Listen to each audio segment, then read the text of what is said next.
Tito Boy Abunda naging dismayado sa sagot ni Alden Richard. Yan po yung ating bibigyan ng komento, reaction, opinion sa araw na ito. Pero bago po tayo magpatuloy, nais ko lang po kayong pasalamatan sa inyong patuloy na suporta at pagtitiwala dito po sa ating channel. Maraming salamat po sa inyong panonood. Muli po ako inyong lingkod, Tagapanood TV. At isang mabiyaya at masaganang araw po sa ating lahat. Welcome back po dito sa ating YouTube channel at Facebook page. Panibagong araw, panibagong reaction video po ulit tayo mga tagapanood. Kaya naman sa hindi pa po nakapag-subscribe dyan, lalong lalo na po sa mga bagong napadaan lang dito sa ating channel, huwag nyo po sanang kalimutan na mag-subscribe. Hit nyo na rin po notification bell para lagi po kayong updated sa mga bago pang video na ating ilalabas. Share, like, and comment din po kayo mga tagapanood, atin yung babasahin at pupusuan. Simulan na po natin ang ating reaction video sa araw na to mga tagapanood. Let's do this! Welcome back sa aking channel. Alden Richards na booking ni King of Talkboy Abunda dahil hindi pala totoong nililigawan ang kanyang leading lady na si Catherine Bernardo. Pinaasa at niloko nga lang ba ang fans nila? Panuurin at pakinggan ang buong detalye.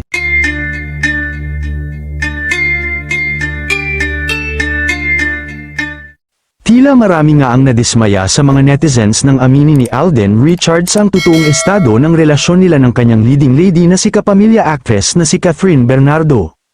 Matatandaan kasi kamakailan na diretsahan siyang inusisa ng King of Talk na si Boy Abunda sa naganap na Behind the Talk exclusive ng Fast Talk kung ano na nga ba ang estado ng relasyon nila ni Kath. Hindi kasi nito masagot ng yes or no ang tanong ni Boy Abunda kung nililigawan niya na nga ba si Catherine Bernardo. Labis naman itong ikinadismaya ng mga netizens na nakapanood lalong-lalo na ang mga fans ni Catherine Bernardo at sinabihan pa siyang paasa at ginagamit lang ang kasikatan ni Kath. Pati ang King of Talk ay tila nadismaya din sa sagot ni Alden na tila marami pang pasikot-sikot. Ayon kasi kay Alden na very deep daw ang koneksyon nila ni Kath sa isa't isa kaya para sa kanya ay special sa kanya ito. Paglilinaw niya, yung meron po kami ni Catherine ngayon, is I should say, really deep and since I got the chance to really her now personally, ang dami ko pong na-discover sa kanya or similarities and differences on how we view life, and sobrang na-appreciate ko po yung mga bagay na ino-open up niya sa akin welcoming me to her life, and of course, na-meet ko rin yung family. Agad naman nag-follow up question si Boy Abunda sa kanya at tinanong kung formal na ba siyang ipinakilala ng dalaga sa pamilya nito. Sagot naman ni Alden, nakakapunta po ako sa bahay nila Kath pagkaya po ng oras.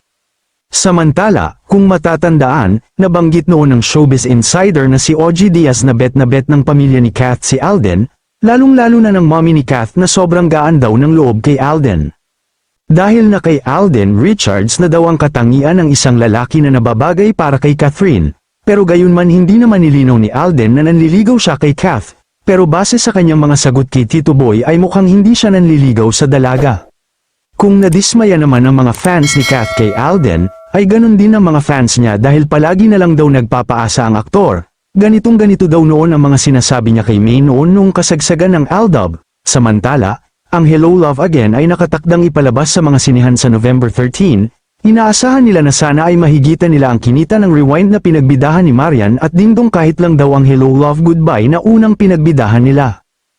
Baka naman po kasi mga tagapanood, may agreement na po sila ni Catherine Bernardo about sa situation nilang dalawa na wala munang aamin, wala munang maglalabas ng tungkol kung sila na ba o nililigawan siya, di ba po? May mga ganun po sila mga tagapanood. Alam niyo naman po yung mga artista masyadong kahit bistado na, todo deny po nila yan. Baka ganun po yung agreement nila na wala mo nang makakalabas. Kasi nga, bago pa lang hiwalay si Catherine Bernardo at Daniel Padilla. Di ba? Wala pa naman pong isang taon mula nung naghiwalay po sila. Baka ganun lang muna yung setup nila na close lang sila ngayon. Hindi mo na nililigawan ni Alden Richards si Catherine kasi siyempre pinapahilom niya pa kung ano yung sakit na ramdaman ni Catherine sa pagkakahiwalay nila ni Daniel Padilla. Baka ganun lang po yung purpose niya.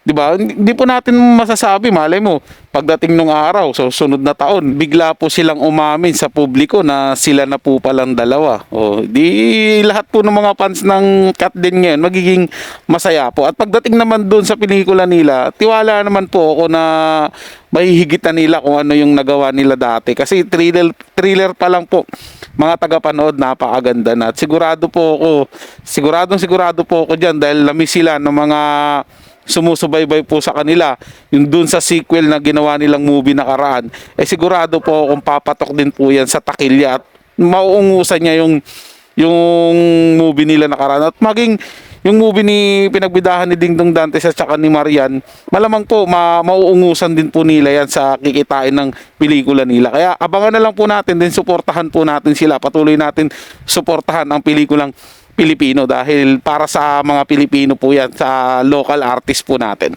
So yun lang po mga tagapanood, may nagustuhan nyo po yung ating talakayan sa araw na to at kung kayo bago lang po na napadaan dito sa ating channel, huwag nyo po sana kalimutan na mag-subscribe. Hit nyo na rin po notification bell para lagi po kayong updated sa mga bago pang video na ating ilalabas. Share, like, and comment din po kayo mga tagapanood, ating yung babasahin at pupusuan. So hanggang sa muli po, ito yung Tagapanood TV. Komento at opinion lamang, wala pong personalan. Paalam po at mabuhay po kayong lahat.